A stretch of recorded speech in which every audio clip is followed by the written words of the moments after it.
TJ, what did you think of the defensive activity today compared to the Creighton game? Yeah, it was much improved. Still a long ways to go, but we had 20 deflections. We generated 14 steals, and that's who we need to be. So we've got to be highly disruptive. We were much improved from where we were a week ago, but there's a lot that needs to go into this in terms of us getting to where we want to be and how we work to earn that every single day. So clearly, when you watch us play, when are we at our best? We're disruptive. We turn people over. We've got a flowing transition. Now you got guys like Torrey and Nelson at the rim. You got guys like Heisey and Milan hunting threes. You know, that's the best version of ourselves, and we have to create that by being disruptive defensively. What are your thoughts on Dom Nelson's preseason play, and what kind of spark does he provide off the bench? Yeah, he was electric today. I mean, immediately came into the game, gets a steal, gets a deflection, shakes up the course of the game, gets things going his way.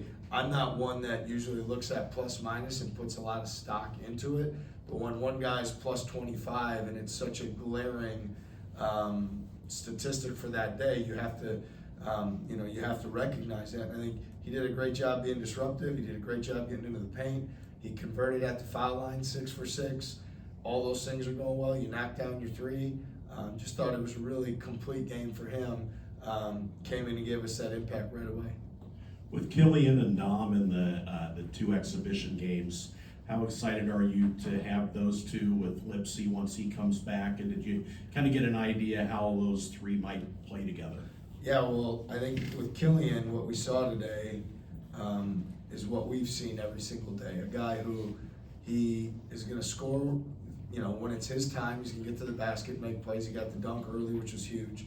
He makes energy plays like, getting on the floor for a loose ball, or he got the tip in on the offensive rebound.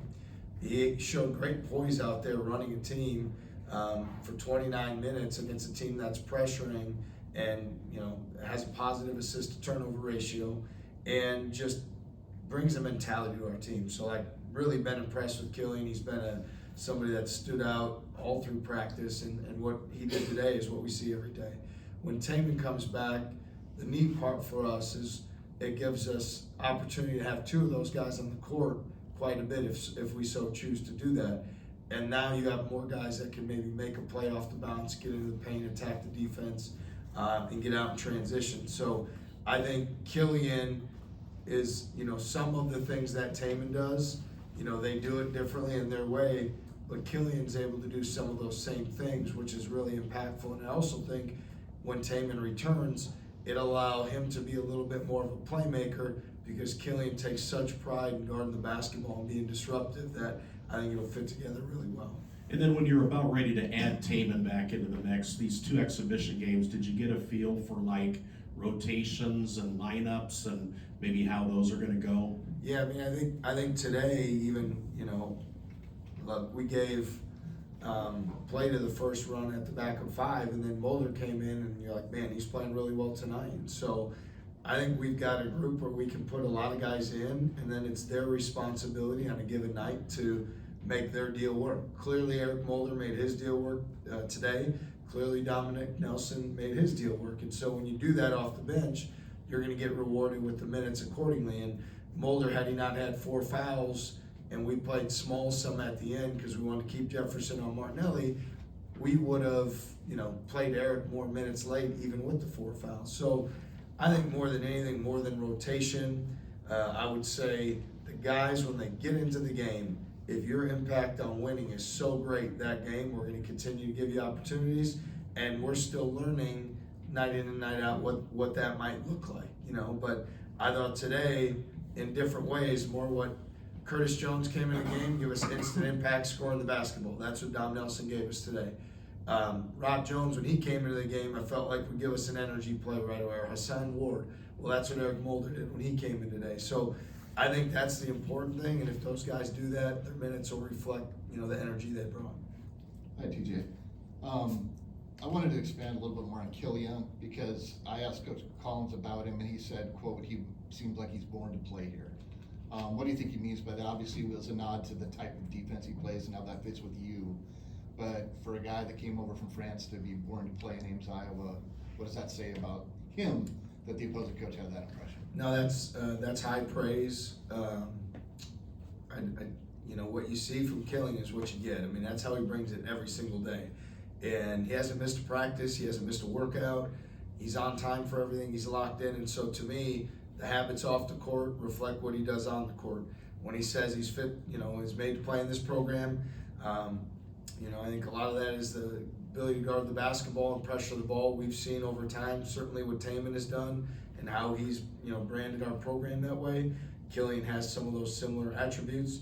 And then, like, there's a toughness to how he goes about doing everything he does. He makes energy and hustle plays.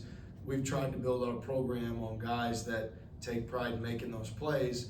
And so to have a freshman that's showing right away out of the box the ability to do that, like that fit from a program standpoint, like it feels really good when he's out there. It feels like he's been in this program for a long time. Does Joshua's ability on the defensive end sometimes get undervalued? Because you mentioned him being on Martinelli a lot. I think Martinelli had 6 turnovers. He always gets 20 points, it seems like, but it wasn't all Joshua. But how would you describe just how well he stood up against him? Yeah, I mean, Joshua is an extremely intelligent defensive player. He's an effective communicator. He's a great defensive rebounder.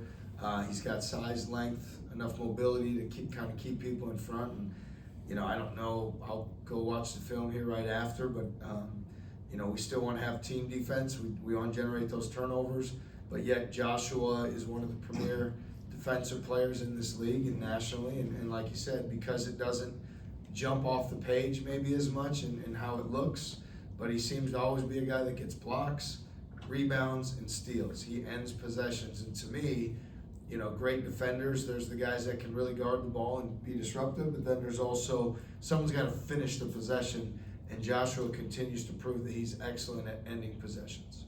Hey, TJ in the back here, Trey Redfield at Local 5. You have 2 exhibitions checked off, learned a lot about this group. With what you've learned in these 2 exhibition games, what excites you the most about what's to come next week? Well, what we're seeing is there's a lot of different guys that can impact winning, and so that's exciting. You know, whether you use the term depth, or to me, I always look at it more like, hey, these are the guys that are all going to get an opportunity on game night to impact it. So, you know, one night or another, there could be fouls, there could be injury. Somebody may not be at their best for one reason or another. And when you have guys that can step up, that's huge. And so, like the guys off the bench today, they played like starters. They impacted the game that same way too. So, you know, we learned we didn't handle going on the road all that well when things weren't going our way. That's got to be a one-time thing we learn and we're better for. I think, you know, people always talk about how defense travels. Well, our defense did not travel. You know, they're a really good team, and at the same time, we need to hang our hat on our disruptiveness defensively. And then we learned again, I know it's certainly more mentally comforting to play at Hilton, but I think for some of our guys, they don't quite understand the energy that's in this building. And so you've got to adapt to that as well, and to be able to do it in front of our fans today before we have a real game that counts against our record, it's a good opportunity. How did you think you guys were defensively when they got you in rotation? You had to help and recover.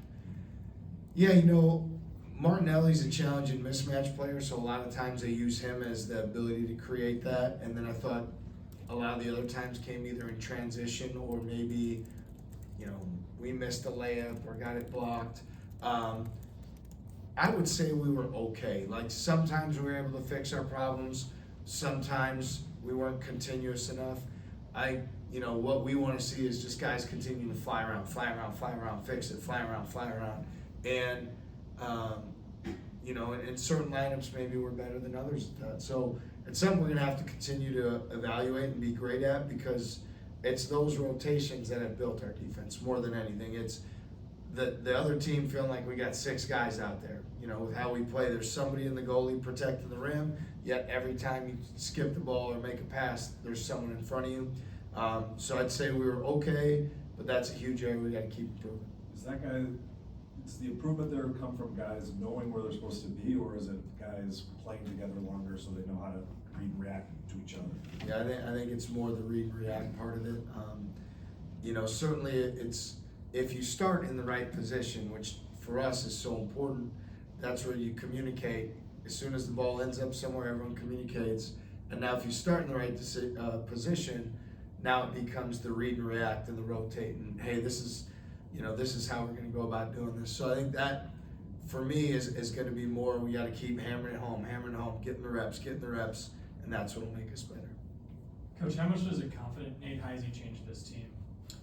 Yeah, Nate Heisey's had a tremendous fall and into practice, and that Nate Heisey right there is the guy that we know that he is, and you know, we're going to challenge him and demand that that's who he is every night out, because he impacted the game significantly on both ends of the court in our favor to win the game. He drove the ball hard even when he didn't get shots. I thought he made some great plays off the deck. He was physical defensively, so we need his mentality that he has on the wing and his physicality, and I think when he does those things, you know, the offense will work for him. And today to knock 5 for 7, like, he's totally got that. We know he can do that, and it's demanding it every single night. Thanks, everyone. Thank Thank you. Thanks, CJ.